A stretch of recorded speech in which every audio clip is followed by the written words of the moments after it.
খবর জানাতে আমাদের সঙ্গে যুক্ত হচ্ছেন সহকর্মী শরীফ রওশন। রওশন জানাবেন যে ম্যাচ ঘিরে আইন শৃঙ্খলা বাহিনী কতটুকু তৎপর রয়েছে এবং দর্শকদের উপস্থিতি কেমন।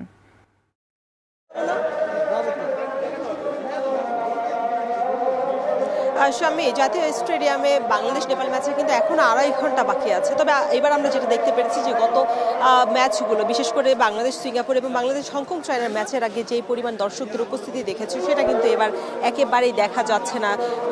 সাধারণত দুপুর 3টার সময় গেট খোলার কথা, তবে আমরা দেখছি যেই 3 নাম্বার গেটটি আছে সেটা কিন্তু বেশ 15 মিনিট দেরি করেই আসলে তারা গেটটি খুলেছে দর্শকদের অনুপস্থিতির কারণে, দর্শক ছিল না বিধায়। এবং আরেকটি বিষয় জানিয়ে রাখতে চাই স্বামী, এবার কিন্তু স্ক্যান করার যে পদ্ধতি সেটা কিন্তু যে 3 নাম্বার বা 4 নাম্বার গেটে বিগত সময় করেছে, এবার কিন্তু ভেতরের সিস্টেমটা রাখা হয়েছে। আমরা কর্তৃপক্ষের সাথে কথা বলেছিলাম, যারা এই ম্যানেজমেন্টে কাজ করছেন তারা বলছিলেন যে আসলে এক্সপেরিমেন্টের ব্যাপার, বাংলাদেশ নেপাল ম্যাচে যেহেতু দর্শকদের আগ্রহ কম দেখেছে টিকিট ক্রয়ের ক্ষেত্রে, সেই ক্ষেত্রে এবার তারা এক্সপেরিমেন্ট করতে যাচ্ছিল আসলে বিষয়টা কতটা তাদের জন্য চ্যালেঞ্জিং হয় কিনা।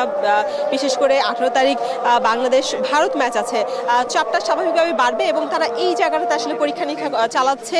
আমরা বিগত সময় বাংলাদেশ হংকং ম্যাচে দেখেছি যে প্রায় 3 নাম্বার গেট এবং 4 নাম্বার গেটের প্রায় 1 ফিট 1 কিলো দূরত্বে কিন্তু তারা আসলে যে বাঁশ দিয়ে যে সিস্টেমটা করেছিল দর্শক প্রবেশের জন্য, এইবার কিন্তু সেটা দেখা যায়নি। বেশ ঢিলে ঢালার মধ্যে কিন্তু দর্শকরা মাঠে প্রবেশ করতে পারছেন এবং মাঠে পানি, হেডফোন বা অন্যান্য সামগ্রী নিয়ে তাদের অনেক সময় প্রবেশের সুযোগ পাচ্ছে। আমরা আপনাদেরকে ফুটেজের মাধ্যমে দেখানোর চেষ্টা করছি। এখন কিন্তু সময় বাড়ার সাথে সাথে মাঠে দর্শক উপস্থিতি কিছুটা বাড়ছে, তবে সেই পরিমাণ যেটা বলছিলাম বাংলাদেশ হংকং বা বাংলাদেশ সিঙ্গাপুর এশিয়ান কাপ ম্যাচের সময় যেটা হয়ে থাকে একটু বাড়তি চাপ এবং আইনশৃঙ্খলা বাহিনী বিশেষভাবে বেশ গুরুত্বের সাথে দেখে, সেইটা এবার একটু কম। এবং আমরা বেশ 4টা পর্যন্ত দেখেছি মাত্র 257 জন স্ক্যান করে মাঠের ভিতরে প্রবেশ করেছে। এবং এই যেহেতু এটা ফিফা ফ্রেন্ডলি ম্যাচ এবং বাফুফের আলাদা কোনো আয়োজনে নেই, সেক্ষেত্রে আসলে 2.5 ঘন্টা বা 3-4 ঘন্টা আগে বসে থাকারও দর্শকরা সেই আগ্রহ প্রকাশ করেনি। এই ছিল স্বামী জাতীয় স্টেডিয়াম থেকে বাংলাদেশ নেপালের সবশেষ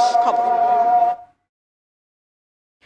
বাংলাদেশ নেপাল ম্যাচের আগে জাতীয় স্টেডিয়ামে দর্শকদের উপস্থিতি নিয়ে আমাদেরকে জানাচ্ছিলেন সহকর্মী শরীফ রওশন।